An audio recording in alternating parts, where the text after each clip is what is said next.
It's Monday, November 11th, 2019, and I'm Dave Sobel. 3 things to know today. Tech job data and employee motivation. News on breaches from an unlikely source. And does Apple have a bias problem in the Apple Card? This is the business of tech. Some new data on tech jobs. There's nearly 1 million open tech jobs in the US. Software developers make up nearly 1/3 of all these roles.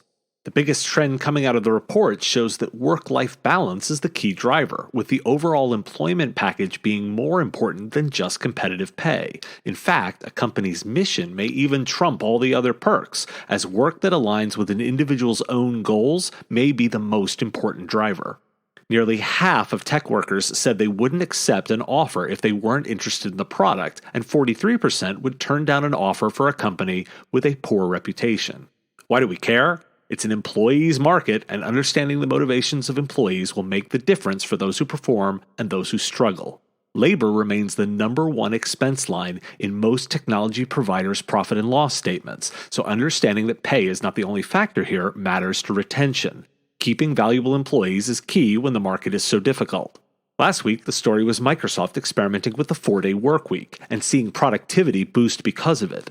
That kind of different thinking is what will help build a balanced and comprehensive package. There's good data here. Link in the show notes. An unlikely source for tech news, the National Law Review. On Thursday, the publication published an article breaking down internal breach response data, finding not only a 37% increase in ransomware attacks, but that 25% of those were against managed services providers. The article, clearly focused on a non-technical audience, goes on to provide definitions of what MSPs are and gives specific guidance on how a business should deal with outsourcing of IT. Why do we care? This is trend spotting. Last week, there was coverage of ConnectWise's announcement of MSPs being targeted, and that was picked up by ZDNet.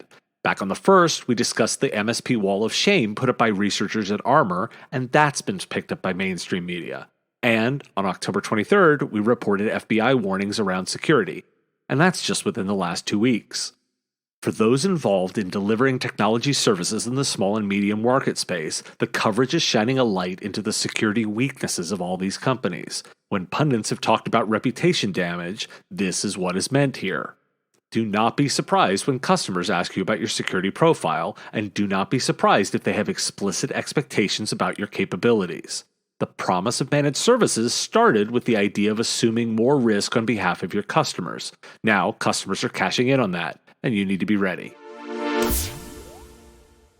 Apple's being investigated for possible gender discrimination involving its new credit card, the Apple Card. It all started when a husband and wife compared their Apple Card spending limits and found that the man's limit was much higher than the woman's, even though she has a better credit score than her husband. After some tweets about this mismatch, New York State regulators said over the weekend that they'd investigate how the Apple Card's algorithm evaluates applicants' credit, according to the New York Times. Apple has so far directed complaints to Goldman Sachs, the financial institution behind the Apple Card. Why do we care? Well, this one's more trend spotting, as AI and algorithmic-based decision-making is being questioned for its impact in the real world. Last week, the DoD released their ethics guidelines for AI and included both guidance to ensure a lack of bias, but also to focus on ensuring that the process is not a black box without insight. With this kind of algorithm often being not deterministic, but rather probabilistic, you aren't necessarily getting the same results every time, and you don't necessarily know how a decision was made without explicitly ensuring a human is part of the loop. Here's where the tech can get into serious trouble. Today's episode was brought to you by the Killing It podcast. Did you catch last week's episode? 3 topics in 30 minutes, including learning about blockchain, how you can get value from a peer or mastermind group, and the US military delivers via drone to a submarine and the implications on the market. Catch the show in your favorite podcatcher or on mspradio.com. Thanks for listening to The Business of Tech. You can find us online at mspradio.com, in your favorite podcatcher, in your news flash for Amazon Alexa, or find episodes on Facebook, Twitter, and YouTube. Like what you hear? Share with one colleague to help us grow the audience, and we'll see you tomorrow.